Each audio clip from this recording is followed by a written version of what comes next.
Estás escuchando Mujeres en Derecho. Mujeres en Derecho. Mujeres en Derecho. Mujeres en Derecho. Hola a todos, bienvenidos al podcast de Mujeres en Derecho. Mi nombre es Lourdes y voy a estar como host en esta edición especial. MED es una comunidad de mujeres apasionadas por el derecho, donde nos encontramos para debatir temas jurídicos de actualidad, compartir experiencias profesionales y generar networking.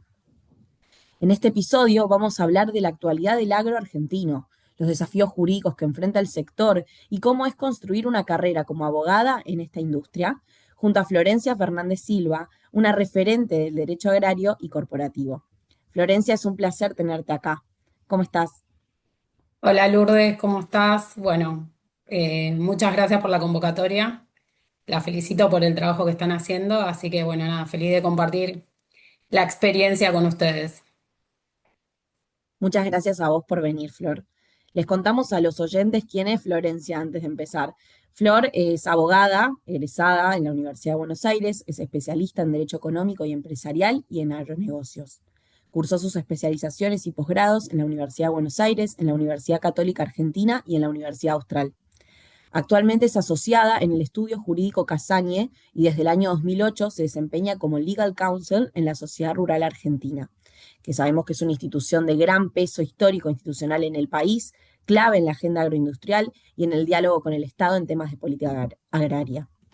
Además, Flor es miembro de POPA, o Pollera Pantalón, que es una red que impulsa el liderazgo femenino y busca incorporar a más mujeres en roles estratégicos, generando conexiones con líderes y tendencias internacionales. Un placer, una invitada de lujo tenemos. Bueno, vamos a empezar con las preguntas. Tenemos muchas preguntas sobre este tema. Te queríamos preguntar para empezar, ¿cómo llegaste al cruce entre el derecho y el mundo agropecuario? ¿Siempre te interesó el agro o fue algo que descubriste con el tiempo? Bueno, en realidad mi historia con el agro comienza en el año 2008, justo el último año que estaba por recibirme, fui convocada por uno de los profesores de una de las materias que cursaba en Derecho Económico. Y bueno, él fue abogado de Sociedad Rural Argentina hace más de 30 años. Y bueno, nada, la verdad que me pareció muy interesante su convocatoria porque en el estudio de él trabajan mucho lo que es el derecho económico, empresarial y obviamente el derecho agrario. Así que desde esos inicios arranqué con él. Eh, Era un año bastante complejo porque estábamos con todo el conflicto del campo y el gobierno por la 125, por la resolución 125. Así que bueno, nada, la realidad es que como sociedad rural tiene varias áreas de trabajo, tiene laboratorios, tiene un registro genealógico. Bueno, la realidad es que como abogada tenía el desafío de no solo desarrollarme en lo que es el derecho societario, que era lo que me gustaba y lo que hacía, sino que empezar a incorporar paulatinamente todos estos conceptos de derecho agrario, que para mí era una novedad. Y bueno, digamos que con el tiempo, ya hace 20 años, fui incorporando todos estos conocimientos en derecho agrario y bueno, así arrancó mi historia con el campo. Claro, me imagino que es como un sector que parece súper lejano al derecho. O sea, ¿cómo fue construir una carrera en ese sector? Bueno, justamente la problemática, la complejidad que tiene el derecho agrario es que son varias, ¿no? Pero digo, primero que en la universidad hay pocas materias específicamente que se dedican a los agronegocios y al derecho agrario en particular.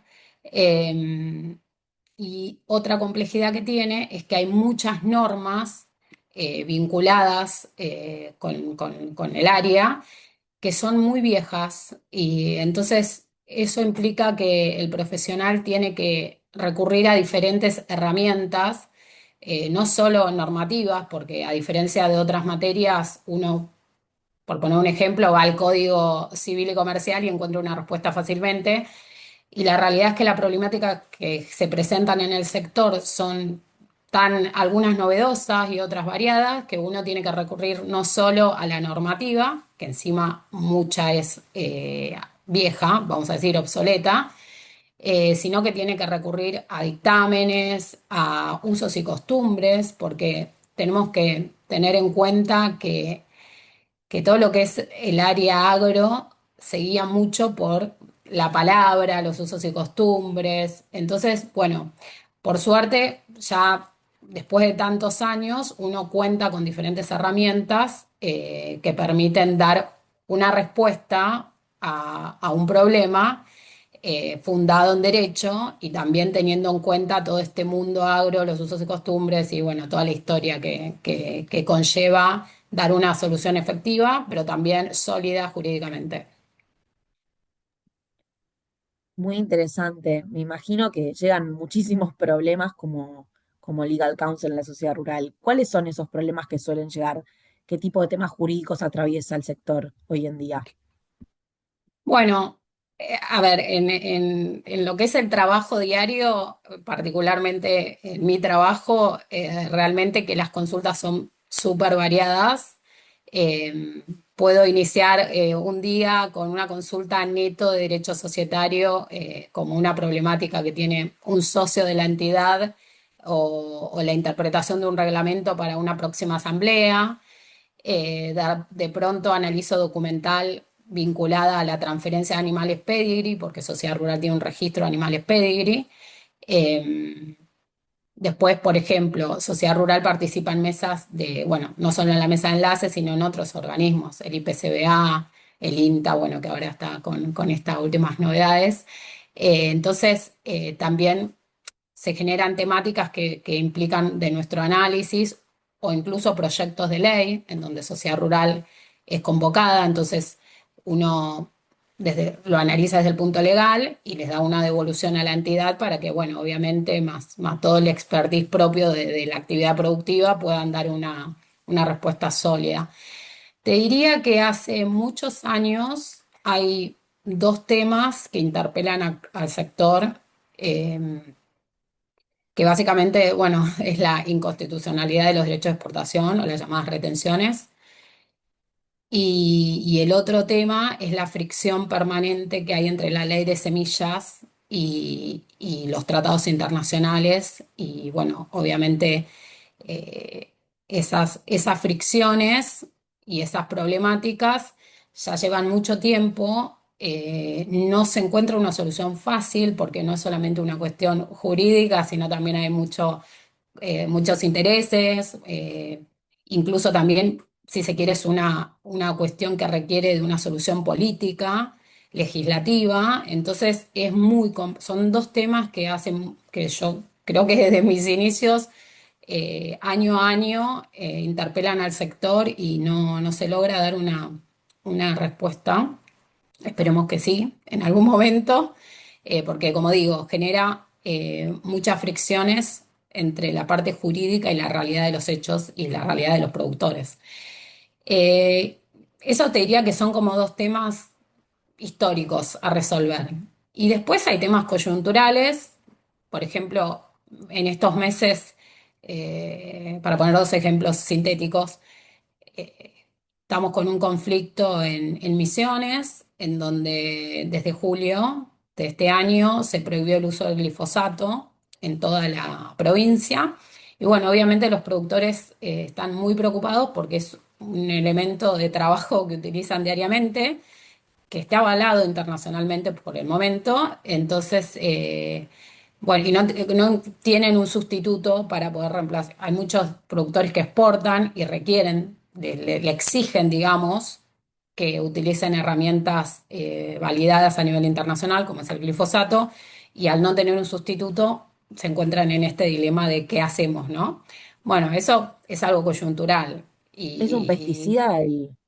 sí, Ah, exactamente. El tema es que no hay o por el momento y por lo que nos cuentan los productores, no hay una herramienta de ese tipo con esas calidades para poder producir. Y además porque, por ejemplo, la industria del limón que exporta a Estados Unidos, en Estados Unidos, si no usas glifosato, prácticamente no puedes exportar. O sea, uno podría presentar una nueva herramienta agroecológica, pero si en Estados Unidos no la conocen o no tiene validez internacional, no puedes exportar. Entonces, realmente están muy preocupados, bueno, los productores de la provincia.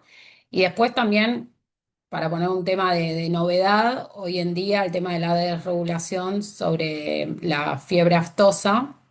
eh, Vos sabés, Lourdes, que el país está dividido en dos, digamos, en esa materia, o si no les cuento, en donde, claro, en donde hay una barrera sanitaria en la cual las provincias del norte vacunan a sus animales. Lo voy a explicar lo más llano posible para que todos lo entendamos. Y en las provincias del sur, no, es una zona libre de fiebre aftosa y tiene certificaciones internacionales. Obviamente los productores del sur están preocupados de que si no hay una buena regulación del tema y un buen control, se generen algún tipo de conflictos sanitarios y se pierdan esas certificaciones internacionales. Bueno, nada, esos son dos temas, digamos, de actualidad para poner de ejemplo, pero así hay un montón. Pero bueno, nada, es muy variado el- las diferentes problemáticas. Claro, te fuerza a aprender de la industria en sí un montón, de cosas técnicas que capaz uno ni sabe, de la fiebre aftosa o de los pesticidas, te fuerza a aprender un montón de la industria en sí para poder asesorar mejor a tu cliente y también de cosas políticas, coyunturales. La verdad, muy interesante, Flor, que nos cuentes todo Sí, esto. sí, la verdad que es un mundo y hay muchos interlocutores. Entonces es muy rico el trabajo y es complejo también. Pero como siempre también digo, uno tiene que estar muy en el sector, escuchar mucho a los productores, que son los que conocen la realidad, porque si uno no sabe cómo se producen misiones, no puede entender cómo. Entonces desde ahí arranca nuestro análisis, no solo desde la parte jurídica. Sí, es muy interesante. Ahora te voy a cambiar un poco de tema, pero te quería preguntar por Popa. Vos sos parte de esta organización que contamos al principio, Pollera Pantalón, que es una organización que impulsa redes de mujeres en espacios no tradicionales. Y quería saber qué significa para vos formar parte de esa organización, cómo vivís tu rol como mujer en un sector que es tradicionalmente más masculino, como el agro, y qué importancia tienen estos espacios de networking y apoyo entre colegas para vos.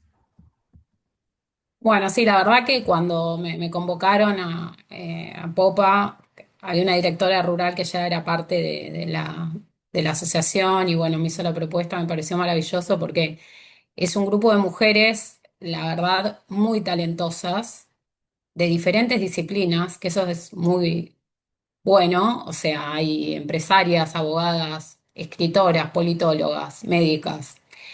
Y se generan, como vos decís, un ámbito de networking espectacular donde cada una puede transmitir sus experiencias, apoyar los proyectos de cada una.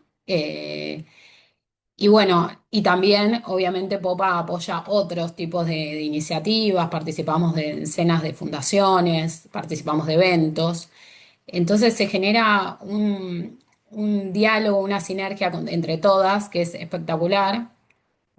Justamente ahora en julio, este julio pasado, organizamos en el marco de la Expo Ganadera un evento que se llamó Agrovisión, en donde se desarrollaron distintos paneles vinculados a inteligencia artificial, a conectividad, a sostenibilidad, que en realidad hoy en día están cambiando la forma de producir en la Argentina. Y bueno, nada, vinieron súper referentes de cada una de esas especialidades y la verdad que fue espectacular, tuvo una convocatoria bárbara y justamente el último panel lo dedicamos al rol de la mujer en el agro y con dos testimonios súper interesantes en los cuales, por ejemplo, una de ellas que tenía un proyecto y tal vez familiarmente su voz no era escuchada y decidió independizarse y hacer su proyecto y sortear todas las barreras que el propio negocio implicaba, que generaban, digamos.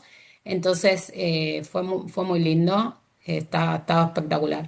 Y después también Popa tiene algo muy interesante que en el año se desarrollan dos misiones, una a nivel federal y una a nivel internacional en la cual establecemos reuniones con diferentes referentes del ámbito público-privado embajadores, gobernadores, empresarias, empresarios, eh, académicos. Y la verdad que es espectacular porque cada reunión uno aprende muchísimo, uno también puede aportar a su expertise en esos ámbitos y en cierta medida estamos representando a las mujeres, bueno, a nivel federal, pero también a nivel internacional y es muy lindo.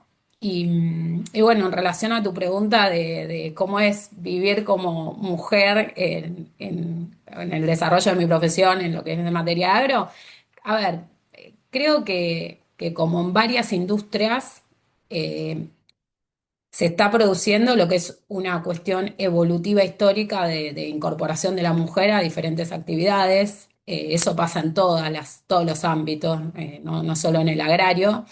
Es cierto que la, digamos, la representación masculina es mayoritaria, pero creo que propio de esta evolución productiva histórica, reitero, de la mujer y del rol de la mujer en el trabajo, eh, creo que cada vez somos más. Todavía falta tener más líderes o en puestos directivos, pero yo creo bastante en el equilibrio entre la mujer y el hombre, o sea, no, por eso también me gusta el enfoque de Popa. Popa no es feminista, ultra feminista en el sentido de a ver, acá lo importante son los talentos individuales, no importa si sos mujer o varón. Y la realidad es que yo arranqué desde muy chica en sociedad rural, como abogada de sociedad rural, y jamás sentí que mi voz no fue escuchada o, o que no me dieron el lugar. Al contrario, siempre me sentí muy cuidada, muy valorada. Yo iba a las asambleas y no había mujeres, iba a las reuniones de comisión directiva y no había mujeres, y la verdad que siempre me dieron el espacio y valoraron mi asesoramiento y mi lugar. Así que en ese sentido yo siempre digo la verdad, no viví ninguna situación fea de destrato o por mi condición de mujer. Por el contrario, siempre me sentí muy cuidada. Qué interesante todo el trabajo que hacen ahí en Popa. Eh, Tenemos redes después para pasar. Vamos a poner las redes de Popa para pasarles después, así si nuestros oyentes les interesa conocer más el trabajo que hacen, las pueden seguir en todas las redes. Sí. Eh, y bueno, para ir cerrando, te quería hacer una pregunta un poco más personal, Flor. Te quería preguntar, ¿qué le dirías a una joven abogada interesada en el derecho o en trabajar en la industria del agro? ¿Qué habilidades son clave en esta industria, bueno, y en la carrera profesional en general? Bueno, mira, es muy interesante tu pregunta, Lourdes. Yo creo que para mí hay tres cuestiones que son muy importantes, que aplica a cualquier joven profesional. Bueno, en este caso somos abogadas, pero eh, creo que es clave la capacitación. Es muy importante tener un mentor, buscar un mentor a veces se da naturalmente. A mí me ha pasado, he tenido dos mentoras que se dieron naturalmente, una jefa y una empresaria que conocí a través de las redes y desde Italia me ha dado súper consejos en esta última etapa en estos últimos años. Y la verdad que es muy importante tener un mentor que te guíe. Eh, y después, bueno, también creo que es importante eh, no perder la voz, ¿no? O sea, que la voz de uno, o sea, su criterio, uno sostenerlo, obviamente uno interactúa con los diferentes actores y va adquiriendo conocimientos o puede cambiar de opinión, pero me parece que respeten la voz que nunca renuncien, digamos, las jóvenes a lo que piensan a su voz. También me parece importante en estos tiempos modernos en donde todo es rápido, no decir si les puedo dar un consejo, pero sí me parece importante que tengan paciencia, porque las carreras sólidas se construyen en el tiempo y uno a veces tiene días buenos, días malos, como siempre digo, a veces uno gana el partido y a veces lo pierde. Lo importante es que cuando uno pierde el partido, cuando uno tiene un mal día o no sé, o da un mal asesoramiento o lo que fuere, eh, pueda aprender de esa situación, no bajonearse, porque todos somos humanos, todos nos equivocamos, y como digo, levantarse rápidamente, ¿no? Mañana ganamos de nuevo el partido, eso es importante. Pero tener sí esta cuestión clara de que es día a día, en el tiempo, ¿no? Las carreras así de un día para el otro no se terminan construyendo sólidamente. El buen nombre y la carrera sólida, yo pienso que se construye a través del tiempo. Entonces es muy importante capacitarse, saber escuchar, conocerse a uno para para potenciar las habilidades personales y sobre todo tener mucha inteligencia emocional hoy que es tan importante para manejar distintas situaciones. Y bueno, creo que trabajar en eso, en el desarrollo personal, en el nombre, todos los días, hace que, para mí ese podría ser no sé si es un buen consejo, pero a mí, por ejemplo, me sirvió en la construcción. Y bueno, me recibí a los 23 años, hoy tengo 40, así que, y creo, en estos años vi que esa forma de trabajar te da muchas alegrías. Así que bueno, nada, las aliento a eso, ¿no? A que tengan esa paciencia y que trabajen mucho en su persona y que se capaciten sobre todo. Qué buen consejo, Flor, para todas las chicas que nos están escuchando. Capaz ahora con todo esto que vos decís, el mundo que se mueve rapidísimo, la ansiedad de las redes, del posteo en LinkedIn y todo, capaz a veces se nos pasa lo importante que es enfocarnos en algo que nos apasiona y concentrarnos en construir una carrera sólida. Eh, y bueno, creo que todas estas redes que tejen con popa y que tratamos de generar acá con Mujeres en Derecho son muy importantes para esto, para encontrarnos con mentoras que nos inspiren a crecer en lo personal y también en lo profesional, ¿no? Con sus conocimientos. Gracias, Flor, por la generosidad de compartir todo esto que vos sabés y a lo que te dedicás, eh, por venir. Y nada, vamos a cerrar acá contando un poco las redes de Flor. ¿Querés compartirnos tus redes para que las chicas te sigan? Bueno, me pueden seguir bueno, el canal formal LinkedIn, ahí estoy como Florencia Fernández Silva, me pueden buscar. Y después, bueno, en Instagram soy flor.fzs, porque mi nombre es muy largo, María Florencia Fernández Silva. Entonces, bueno, una chique. Y ahí comparto, bueno, distintas actividades, eventos en los que participo. Y bueno, obviamente, primero agradecerles a ustedes, me parece maravilloso lo que hacen, siendo tan jóvenes. Así que sigan por ese camino, es espectacular. Y lo que necesiten, a disposición para cualquier tipo de consulta o lo que los pueda ayudar. Muchas gracias, Flor. Bueno, Lur, gracias a ustedes. Beso enorme. Mujeres en Derecho. Mujeres en Derecho. Mujeres en Derecho.